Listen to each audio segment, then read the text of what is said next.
수많은 건강 뉴스를 점검해 보는 시간입니다. 오늘 아침 이 출근길에 왜 이렇게 추워졌는지 모르겠습니다. 주말 사이에 기온이 더 떨어진다고 하는데요. 이렇게 날씨가 추워지면 생길 수 있는 신체 증상에 대해서 알아보도록 하겠습니다. 퀴즈로 볼게요. 네. 네, 트림이 이 소화가 잘 된다는 신호다?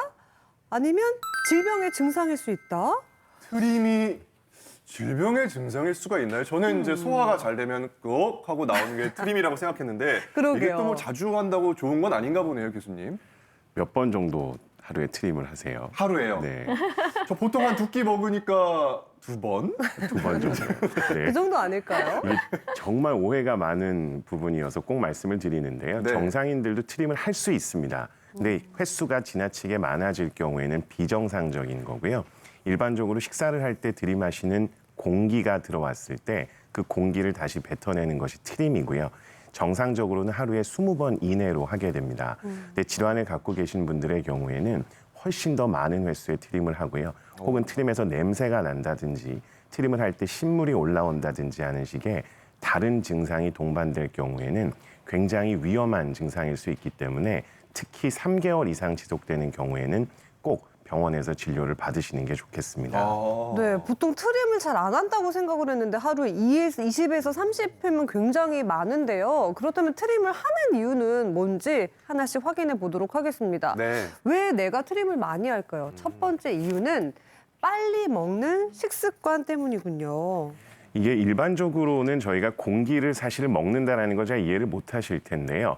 급하게 후루룩 먹거나 막 뜨거운 음식 같은 거가 뜨거우니까 빨리 삼키다 보면 어쩔 수 없이 입 쪽으로 공기가 같이 들어오게 됩니다. 그렇게 들어온 공기는 위에서 음식물은 아래쪽으로 내려가고 공기는 위로 올라오면서 복부에 팽만감을 유도하기 때문에 위에서 자연적으로 가스를 배출하기 위해서 트림을 유도하게 되고요. 네. 이렇게 공기를 먹어서 생기는 트림은 다행히 크게 문제는 되지 않습니다만 어찌됐든 빨리 먹으면 그만큼 트림을 더 자주 할 수 있다는 거는 기억해 두시는 게 좋겠습니다. 네, 천천히 꼭꼭 씹어서 드시기를 바라겠습니다. 트림을 많이 하는 이유 두 번째 보겠습니다. 자, 위장의 운동 능력 저하 때문일 수도 있군요, 교수님. 이게 오히려 훨씬 더 중요합니다. 트림이 좋지 않다라고 이야기를 할 때는 위장의 운동 기능 혹은 소화 기능 자체가 떨어졌기 때문일 수 있습니다. 실제로 병원에 오셔서 진료 중에도 계속 트림을 하시는 분들이 있는데요. 이런 분들의 검사를 해본 경우에는 위의 운동이 저하가 돼서 음식물을 제대로 밑장 쪽으로 내려보내지 못하거나 혹은 위에 있는 위산이라고 하는 소화제와 담즙이라고 하는 소화제 등의 분비가 잘 되지 않아서 소화 기능이 떨어졌기 때문에 음식이 장에서 부패를 하면서 부패하면서 나오는 가스 때문에 트림이 나오는 경우가 훨씬 많습니다. 이건 병적인 거기 때문에 이런 경우에는 꼭 진료를 받으셔야 됩니다. 네, 그런 경우에 좀 냄새도 날 수 있을 것 같네요. 그렇습니다. 보통 저희가 저녁 늦게 밥을 먹거나 야식을 하고 자다가 아침에 깨서 트림을 하면 내가 맡아도 고약한 느낌을 받는 냄새나는 트림이 있는데요. 그런 게 위에서 혹은 십이지장이라는 곳에서 부패한 음식에서 나오는 가스를 배출하는 겁니다. 그렇군요. 그럼 이어서 또 다른 이유 때문에 트림 많이 할 수 있습니다. 그 이유는요. 네. 역류성 식도염 때문에도 트림을 많이 할 수 있다고요? 네, 원래는 우리 위와 식도 사이에는 괄약근이라는 게 있어서 가스를 배출하지 않도록 조여주는 역할을 합니다. 근데 이 괄약근이 느슨해지거나 병적인 문제가 있어서 식도로 위에 있는 음식물이나 가스가 자주 올라오는 것을 역류성 질환이라고 하고요. 이런 분들의 경우에는 단순히 트림만 나오는 것이 아니라 가슴이 타는 듯한 흉통을 느끼거나 소화불량 증상이 훨씬 더 심해질 수 있고요. 네. 본인이 가지고 있는 다른 기저질환이 있을 수 있기 때문에 꼭 내시경 등의 검사를 통해서 문제가 있는지 확인하시는 것이 좋겠습니다. 네, 이상하다 싶으면 꼭 검사를 받아보시길 바라겠습니다. 네. 트림에 대해서 알아봤고요. 두 번째 인터넷 뉴스 만나보겠습니다. 자, 어깨 결림, 겨울이 되면 더 아프다. 어깨가 유독 겨울 되면 더 아픈 이유가 뭘까요, 윤 교수님? 네, 어깨라고 하면 굉장히 넓은 범위죠. 네. 이쪽에서부터 여기까지 다 맞아요. 어깨가 아픈 거죠. 근데 부위별로 나눠서 보면 어깨 자체가 아프고 이렇게 삼각근이 아플 수 있거든요. 대표적인 질환이 오십견이나 회전근개 질환입니다. 그리고 조금 더 목 쪽으로 올라가면 목과 어깨 사이 이 부분이 아플 수 있거든요. 목이 아파요. 그렇죠. 이거는 이제 근육이 아픈 거죠. 근육이 근육의 근육. 예, 승모근이 아픈 승모근. 거죠. 네. 그래서 이제 그 부위에 따라서 나눌 수 있고요. 겨울이 되면 아무래도 온도가 떨어지기 때문에 피부나 아니면 근육, 인대 힘줄로 가는 혈류량이 감소합니다. 그러면 거기서 노폐물 같은 거를 배출을 못하기 때문에 통증이 악화될 수 있고요. 또 겨울 되면 추우니까 몸을 이렇게 웅크리고 있잖아요. 네. 그럼 근육을 계속 이렇게 웅크리고 있기 때문에 그 자체가 근육이 짧아져서 절여서 통증을 더 일으킬 수 있고요. 또 한 가지 작은 이유 중에 하나는 옷을 아무래도 많이 입습니다. 그러면 여름보다는 옷 무게 때문에라도 근육이 눌려서 맞아요. 통증이 더 악화될 수 있죠. 그러면 오늘처럼 추운 날에는 저도 담 걸릴까 봐 조심스러운데 그 근막 통증 증후군 이름도 어려운 이거는 또 뭘까요, 교수님? 네, 근막통 증후군이라는 거는 우리 몸에 골격근이 있거든요. 관절을 움직이는 거는 골격근이 담당합니다. 제 팔이라든가 어깨, 가슴, 다리 이런 데다 골격근이 있는데 골격근을 싸고 있는 그러니까 골격근 자체의 근육과 그 근육을 싸고 있는 근막에 통증 유발점이 생기는 병이거든요. 통증 유발점이라고 이렇게 누르면 아픈 부위가 있습니다. 네. 굉장히 이 근막통 증후군은 흔해서 성인의 60에서 한 80%는 이 병을 한 번씩은 다 알았고요. 아마 여기 계시는 분들 제가 찾아보면 통증 유발점 한두 개씩 다 있을 것 같아요. 그쵸. 네, 저도 여기 승모근에 하나씩 다 숨겨놓고 오늘 왔습니다. 네. 네, 굉장히 흔한 병이에요. 네. 네, 그래서 이제 이 통증 유발점을 누르게 되면 증상이 생기는데 증상은 통증 유발점 자체가 아프고요. 그다음에 주변으로 통증을 방사시키는 특징이 있습니다. 예를 들면 승모근에 있는 통증 유발점을 이렇게 누르게 되면 아프고요. 그 통증 유발점이 위쪽으로 올라가서 후두통이라든가 아니면 귀가 아플 수도 있고 뭐 눈이 아플 수도 있고 어떤 분들은 코까지 아플 수도 있습니다. 심지어 어지러움증도 생길 수가 있습니다. 아니 이렇게 생각만 하니까 굉장히 벌써부터 아파오는 것 같은데요. 그럼 예방하는 방법은 뭔지도 궁금해요. 네, 근막통 증후군을 그러니까 예방하려고 하면 통증 유발점이 안 생기게 조심을 해야 되거든요. 네, 통증 유발점은 언제 잘 생기냐면 나쁜 자세일 때, 과사용했을 때, 자세. 예, 자세 때문에 생기기 쉽습니다. 그래서 이제 몸을 겨울에 이렇게 웅크리고 있으면 승모근에 통증 유발점이 잘 생기죠. 네. 그래서 춥더라도 반대로 허리와 목을 쭉 펴는 자세가 필요합니다. 만약에 통증 유발점이 생겼다고 하면 첫 번째 자세 잘 하셔야 되고요. 여전히 그 통증 유발점을 좀 늘려주는 게 치료가 됩니다. 승모근이라고 하면 자, 천천히 제가 해볼게요. 고개를 잡고 이렇게 늘려줍니다. 승모근이 이렇게 위치하거든요. 그래서 이렇게 천천히 늘려주는 거, 그다음에 고개를 좌로 스트레칭 해주는 거, 이런 치료를 해서 통증 유발점을 줄여줄 수 있습니다. 윤 교수님 많이 아프신가 봐요, 지금. 또 우리 김 교수님도 많이 아프신가 봐요. 여기저기서 지금 통증 소리가 나오고 있는데요. 그 외에도 어깨 자체의 문제 때문에 생기는 통증이 있을 수 있겠죠, 교수님? 네, 대표적인 게 이제 오십견, 회전근개 질환, 석회관염 이렇게 뭐 세 가지는 아마 많이 들어보셨을 거예요. 그 오십견을 먼저 말씀드리면 오십견은 제가 이제 이 오른쪽 어깨인데 이쪽에 팔뼈와 어깨뼈 사이 여기 관절 주머니가 있습니다. 이 관절 주머니에 염증이 생기는 병이거든요. 염증이 생기게 되면 어깨를 꽉 잡게 됩니다. 이 염증이 생겨서 그럼 팔을 올릴 수가 없는 게 대표적인 오십견의 증상입니다. 특히 전방향으로 다 못 올리는데 벽에 붙어서 옆으로 올리는 거 잘 안 되고요. 또 회전이 안 되기 때문에 이렇게 등을 만지는 동작들 이런 게 안 됩니다. 맞아요. 그래서 운동 범위 제한이 뚜렷하고요. 당뇨나 아니면 갑상선 질환이 있는 분들에서 특히 당뇨 있으면 5배 정도쯤 더 잘 생긴다고 합니다. 그리고 확실히 오십견은 50대에 잘 생기고요. 여자분들이 좀 더 호발합니다. 그렇군요. 예, 그리고 회전근개 질환은 운동 범위 제한은 뚜렷하지 않습니다. 대신에 힘이 떨어지는 병입니다. 내가 팔은 잘 올라가는데 물건을 들 때 힘을 잘 못 주겠다고 하면 회전근개 질환이나 아니면 회전근개 파열일 가능성이 있습니다. 예, 그리고 주로 팔을 위로 들어서 하는 동작을 할 때 이 회전근개가 이 견봉이라는 뼈에 부딪히게 되거든요. 팔을 들면 이렇게 해서 충돌이 생깁니다. 그럼 이게 더 파열이 진행되겠죠.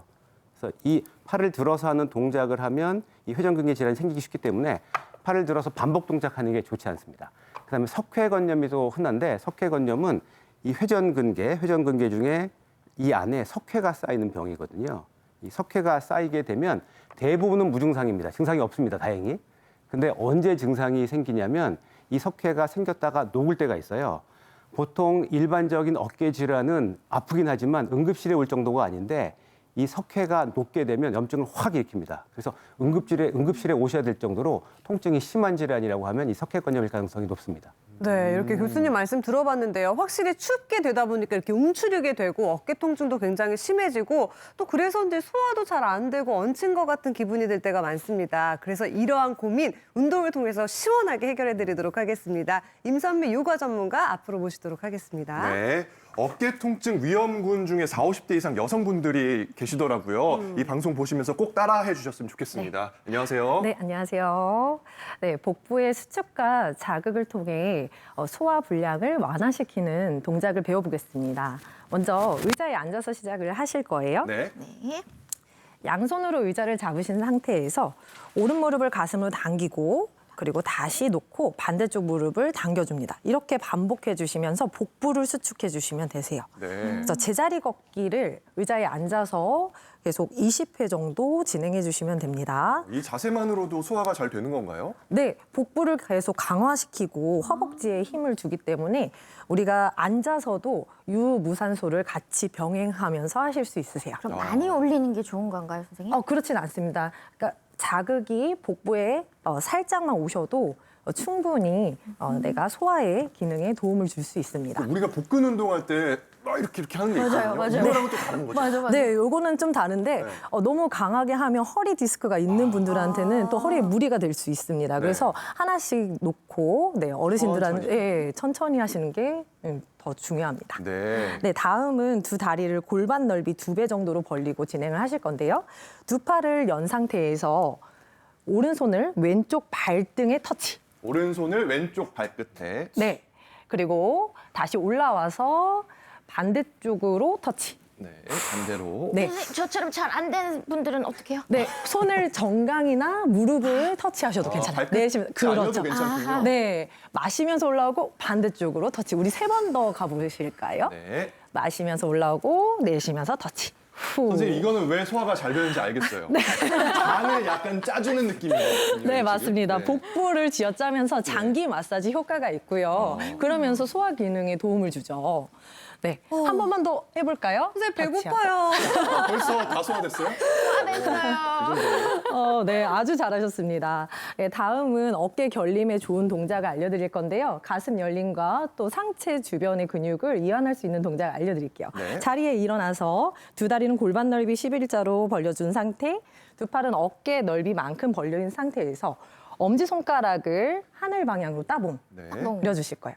네, 그 상태에서 뒤로 회전을 해주실 거예요. 큰 원을 따봉으로 그리시면서. 원 그리네요. 네, 따봉으로 원 그리기 운동입니다. 그래서 최대한 뒤쪽으로 크게 외회전해 주시면서 네, 어깨 회전에 잘 안 되네요 또. 네. 쪽이 너무 아파요. 맞아요. 아야야. 회전근개 강화에도 도움을 주면서 가슴 열림에도 도움을 줄 수 있는 동작이에요. 팔을 펴주는 게 도움이 되겠죠? 네, 그렇죠. 팔을 말고. 굽히지 않고 팔 펴서 진행을 하시면서 2두와 3두 근육까지 강화시킬 수 있습니다. 네. 잘하셨어요. 네. 자, 다음은 오른손을 하늘 향해 길게 뻗어볼까요? 팔꿈치를 뒤쪽으로 구부려서 왼손으로 팔꿈치를 잡아볼게요. 아 이거 어려워요. 이거 알죠 이거. 그 상태에서 숨을 채우고 내쉴 때 왼쪽으로 상체를 기울여줍니다. 네. 갇힌 느낌이 드는데. 네, 맞아요. 자, 거기서 잠시 3번의 호흡을 유지하겠습니다. 하나, 후, 둘, 후, 셋. 다시 마시면서 올라와서 손 만세. 손. 자, 반대쪽도 바로 진행을 해보겠습니다. 팔꿈치 잡고, 자, 척추를 반듯하게 펴주시는 거예요. 그리고 측면 오른쪽으로 쭉쭉 기울여주시면 늘려주고 쭉쭉 눌러주고. 늘려주시면서 네, 유지하시면 저는 됩니다. 바닥을 보는데요. 이렇게. 네, 몸이 앞으로 쏟아지지 않도록 측면으로 반듯하게 길게 늘려주시면 되세요. 네, 그리고 천천히 올라와서 제자리로 돌아오시면 됩니다. 이거 꾸준히 열심히 하면 등을 본인의 손으로 긁을 수 있겠네요. 그렇죠. 쭉쭉 늘려주면. 어깨 관절이 유연해지면서 유연해지니까. 충분히 가능할 수도 있습니다. 네. 자, 다음은 광배근을 늘려주면서 날개뼈를 조여주는 마지막 운동을 들어가실 건데요. 먼저 두 팔을 활짝 연 상태, 오른팔을 니은자를 만들어주세요. 그렇죠.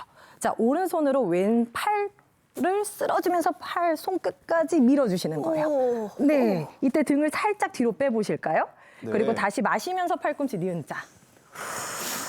내쉬면서 밀어주시면서 끝까지 마치 때를 밀듯이. 그렇죠. 때밀이 운동이라고 저희가 이름 맞습니다. 붙여볼까요? 마시고 내쉬면서 끝까지 밀어주시면서 손등. 자, 여기서 잠시 유지하겠습니다. 네. 하나, 후, 둘, 후, 셋, 후. 다시 마시면서 니은자 만들어주시고 이거 빨리 하면 제자리로. 약간 수영하는 것 같아요. 맞습니다. 자, 반대쪽도 한번 가보실까요? 네. 마시고 내쉬면서 손끝까지 밀어주시면서 예, 광배근이 쭉 늘어나죠. 측면에. 다시 마시면서 올라오세요. 날개뼈를 살짝 조여 팔꿈치 뒤로. 내쉬면서 손끝까지 밀어줍니다. 후. 오늘 운동 재밌네요. 네, 마시면서 니은자 만들고 마지막으로 밀어주시면서 유지하세요. 여기가 당겨, 여기가. 네, 맞아요. 거기가 바로 광배근입니다. 셋, 둘, 하나 나오셨어요. 마시면서 니은자 만들고 제자리 돌아오시면 됩니다. 후. 네, 오늘 잘 배워봤습니다. 감사합니다. 네, 감사합니다. 자리로 모시겠습니다.